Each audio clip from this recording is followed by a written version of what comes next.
ভাই রে ভাই, আজকের এই রেসিপি বানিয়ে আমি নিজেই অনেক অবাক হয়ে গিয়েছি। এত সাধারণ কিছু উপকরণ আর মাত্র ৩টি কাঁচা আলু দিয়ে যে এত মজার, এত মুচমুচে নাস্তা বানানো যায় সত্যিই ভাবিনি। খুব কম তেলেই তৈরি হবে এই দারুণ নাস্তা। বাইরে হবে একদম ক্রিসপি, ভেতরে থাকবে নরম আর সুস্বাদু। একবার বানিয়ে খেলে পরিবারের সবাই বারবার বানিয়ে দিতে বলবে। প্রথমেই আমি এখানে ৩টি আলু খোসা ছাড়িয়ে ভালো করে ধুয়ে নিয়েছি। তারপর এই আলুর পাত্রের মধ্যে ১ কাপ পরিমাণ পানি দিয়ে দিলাম।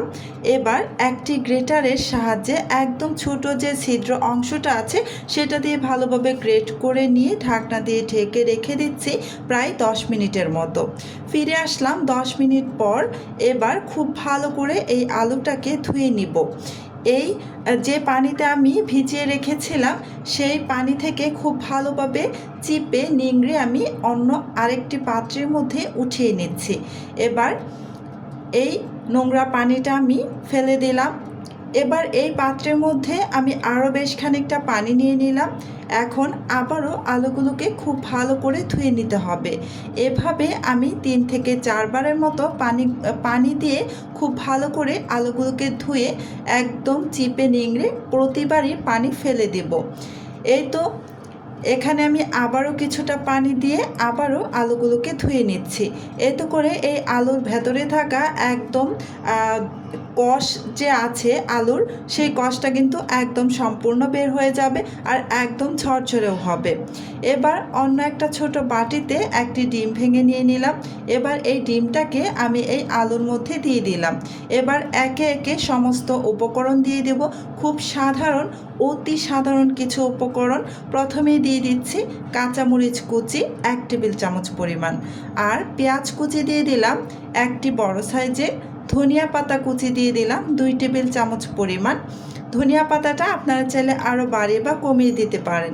এবার দিয়ে দিলাম স্বাদ অনুসারে লবণ, আর গোলমরিচের গুঁড়ো দিয়ে দিলাম ১ চা চামচ পরিমাণ। এখন খুবই সামান্য একটু হলুদের গুঁড়ো দিয়ে দিলাম, এতে কালারটা একটু সুন্দর আসবে। এখন দিয়ে দিচ্ছি ময়দা। এখানে প্রায় 1/4 কাপের মতো আছে, আর 1/4 কাপের মতো চাউলের গুঁড়ো দিয়ে দিলাম। এবার খুব ভালো করে কিন্তু সমস্ত কিছু একসাথে ভালো করে মিশিয়ে নিতে হবে। এখানে আমি ময়দা আর চাউলের গুঁড়োটা ব্যবহার করেছি। আপনারা চাইলে কিন্তু এখানে ময়দার পরিবর্তে বেসন থাকলে বেসনটাও ব্যবহার করতে পারেন। এবার খুব ভালো করে সমস্ত কিছু একসাথে মিশিয়ে নিচ্ছি। এই পর্যন্ত যারা যারা আমার ভিডিওটা দেখতেছেন প্লিজ আমার ভিডিওতে একটা লাইক দিয়ে দিবেন। আর আমার চ্যানেলটি যদি আগে থেকেই সাবস্ক্রাইব করে দেওয়া না থাকে প্লিজ আমার চ্যানেলটি সাবস্ক্রাইব করে পাশে থাকা বেল আইকনটি অন করে রাখবেন। এতে করে যখন আমি নতুন নতুন রেসিপির ভিডিও আপলোড করব তখন সাথে সাথেই আপনার ওখানে নোটিফিকেশন পৌঁছে যাবে। এই তো আমি খুব ভালো করে কিন্তু সমস্ত কিছু একসাথে মেখে নিচ্ছি। আর আপনারা নিশ্চয়ই দেখে বুঝেই গেছেন আমি অতি সাধারণ কিছু উপকরণ দিয়ে এই আলুর নাস্তাটা তৈরি করে নিচ্ছি। খুব ভালো করে মেখে নেওয়া হয়ে গিয়েছে।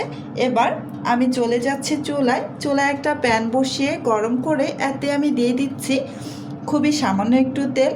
এই নাস্তাগুলো ভাজার জন্য খুব বেশি তেলের দরকার নেই, খুব সামান্য একটু তেল দিয়ে এই নাস্তাগুলোকে ভাজতে পারবেন। আর আপনারা এই পর্যায়ে দেখে নিন আমি কতটুকু তেল দিয়েছি, আর ভাজার পর আপনারা দেখে নেবেন কতটুকু তেল লেগেছে। আমি যতটুকু তেল ব্যবহার করেছি ঠিক ততটাই কিন্তু তেল রয়ে যাবে, একটুকু তেল শুষে নিবে না। আপনারা একটু খেয়াল করলেই বুঝতে পারবেন।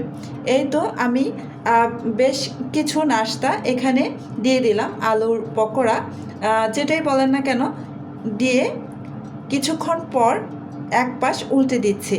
চুলার আঁচ কিন্তু একেবারেই লো আঁচে রেখে ভেজে নিতে হবে, এতে করে উপরটা কিন্তু বেশ ক্রিস্পি হবে।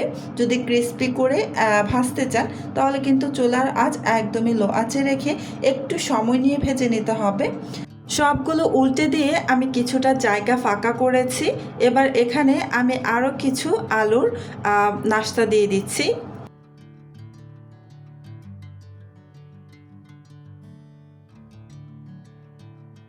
কিছুক্ষণ পর পর উল্টে পাল্টে এই আলুর পকোড়াগুলোকে ভেজে নিতে হবে।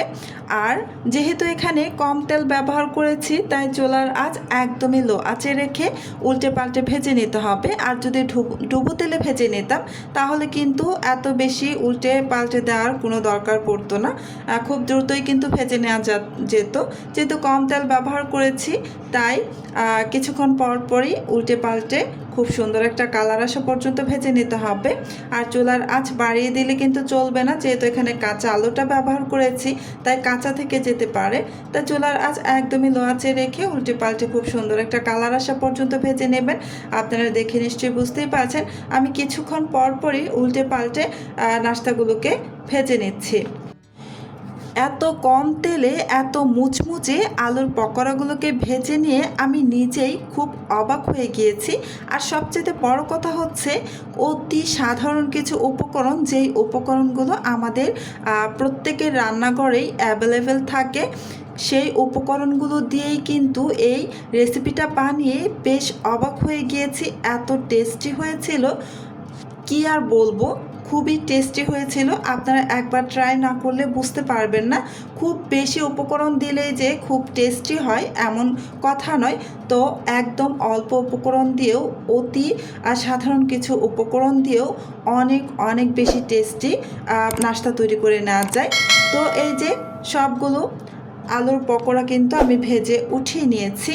আর অবশ্যই এই পকোড়াগুলোকে গরম গরম থাকা অবস্থায় টমেটো সসের সাথে পরিবেশন করবেন।